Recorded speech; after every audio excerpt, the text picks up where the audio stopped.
देश में एक बार फिर लॉकडाउन लगने वाला है? क्या कोविड जैसे हालात लौट रहे हैं या फिर ये सिर्फ सोशल मीडिया पर फैल रही अफवाह है? ईरान में जारी तनाव के बीच भारत में लॉकडाउन को लेकर चर्चाएं तेज हो गई हैं, लेकिन अब इस पूरे मामले पर मोदी सरकार के दो बड़े मंत्रियों ने चुप्पी तोड़ दी है और सच्चाई कुछ और ही है। दरअसल पश्चिमी एशिया में बढ़ते तनाव, खासकर ईरान से जुड़े हालात के चलते वैश्विक स्तर पर ऊर्जा संकट और सप्लाई चेन को लेकर चिंता बढ़ गई है। इसी बीच सोशल मीडिया पर यह अफवाह तेजी से फैलने लगी कि भारत में भी ईंधन संकट गहरा सकता है और सरकार लॉकडाउन जैसे कड़े कदम उठा सकती है। लोगों के मन में कई सवाल उठने लगे हैं। क्या फिर से लॉकडाउन लगेगा? क्या हालात कोविड-19 जैसे हो जाएंगे? क्या देश में जरूरी चीजों की कमी होने वाली है? इन तमाम अटकलों के बीच केंद्रीय पेट्रोलियम और प्राकृतिक गैस मंत्री हरदीप सिंह पुरी ने साफ शब्दों में कहा कि लॉकडाउन की खबरें पूरी तरह झूठी हैं। उन्होंने सोशल मीडिया प्लेटफॉर्म एक्स पर बयान जारी करते हुए कहा कि सरकार वैश्विक हालात पर बारीकी से नजर बनाए हुए है, खासकर ऊर्जा सप्लाई चेन और जरूरी वस्तुओं की उपलब्धता पर। उन्होंने स्पष्ट कहा, देश में ईंधन और आवश्यक वस्तुओं की कोई कमी नहीं है और उनकी निर्बाध आपूर्ति सुनिश्चित करने के लिए सभी जरूरी कदम उठाए जा रहे हैं। सबसे अहम बात, भारत में लॉकडाउन लगाने का कोई प्रस्ताव विचाराधीन नहीं है।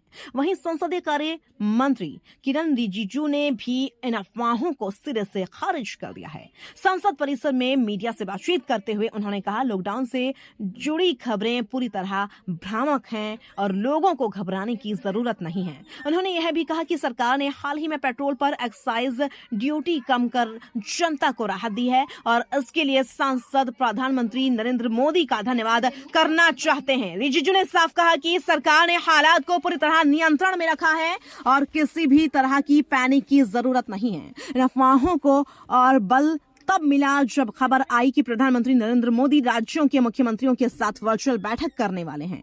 लोगों ने इसे कोरोना काल की बैठकों से जोड़ दिया और अटकलें तेज हो गई कि शायद कोई बड़ा फैसला लिया जा सकता है। इस पूरे मामले में पश्चिम बंगाल की मुख्यमंत्री ममता बनर्जी के बयान ने भी आग में घी डालने का काम किया। उन्होंने एक दिन पहले कहा था कि केंद्र सरकार लॉकडाउन लगा सकती है और लोगों को घरों में रहना पड़ सकता है। उन्होंने 2021 के विधानसभा चुनाव का जिक्र करते हुए कहा कि उनकी पार्टी ने कोविड-19 के दौरान भी चुनाव लड़ा था और किसी भी परिस्थिति के लिए तैयार है। इस बयान के बाद सोशल मीडिया पर लॉकडाउन की चर्चा और तेज हो गई। अब सुनिए संसदीय कार्य मंत्री किरण रिजिजू ने क्या कहा। पूरे जनता की ओर से प्रधानमंत्री जी को धन्यवाद देना चाहता हूं, क्योंकि इतना विपद काल में, जबकि एक क्षेत्र में युद्ध चल रहा है जहां से हमारा गैस पेट्रोलियम प्रोडक्ट सारे आते हैं, फिर भी ऐसे समय में इतना बड़ा कदम उठाना ये कोई मामूली कदम नहीं है। क्योंकि हमारे आम भारतीय लोगों को अपने ज़िंदगी में तकलीफ ना हो, इसका सोच प्रधानमंत्री जी ने आज दिखाया है। नहीं तो आप भी, आम आदमी भी समझ सकते हैं, हमारे देश में गैस और ऑयल कितने कम प्रोडक्शन होते हैं और हम बाहर से निर्भर रखते हैं। आम जिंदगी में सबको गैस चाहिए, सबको पेट्रोल डीजल चाहिए, तो इसको किसी तरह से दाम ना बढ़े, नियंत्रण में रखे, इसके लिए इतना बड़ा फैसला लेना, वो भी पेट्रोल तब 3 रुपया एक्साइज ड्यूटी रख दिया है, इतना कम आप कल्पना भी नहीं कर सकते हैं, और डीजल में 0 कर दिया है। तो अभी हमने कई लोगों से बात किया, सबने कहा कि प्रधानमंत्री जी को धन्यवाद दे दीजिए, इतना बड़ा फैसला लिया है।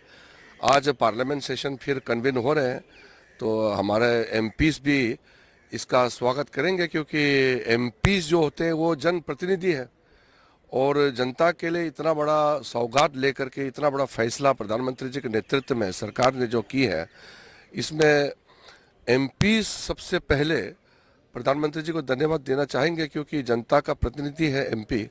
वो पार्लियामेंट से ये एक शुभ संकेत सबको जाना चाहिए कि देश में इतना जो बड़ा देश में कोई आम लोगों को तकलीफ ना आए, इसके लिए इतना बड़ा फैसला लिया है। इसलिए मैं कह रहा हूं कि जब इतना बड़ा फैसला लिया है सरकार ने, डीजल और पेट्रोल में इतना बड़ा कटौती एक्साइज ड्यूटी में किया है, इसके बाद जमीनी स्तर पर कोई होर्डिंग करके और कोई चीज का कमी दिखाने के लिए, दाम बढ़ाने के लिए, होर्डिंग करके कोई गलत काम करेंगे तो उसका बहुत सख्ती से उसके ऊपर कार्रवाई करने के लिए राज्य सरकारों को कहा गया है। तो आपको समझना चाहिए, अगर कहीं गैस के लिए लाइन लगते हैं, कोई पेट्रोल के लिए, डीजल के लिए, तो उसके लिए राज्य सरकारों को ऑलरेडी प्रधानमंत्री जी की ओर से मैसेज दिया है। पार्लियामेंट के सदन में भी प्रधानमंत्री जी ने अपील किया है कि कोई होर्डिंग ना हो।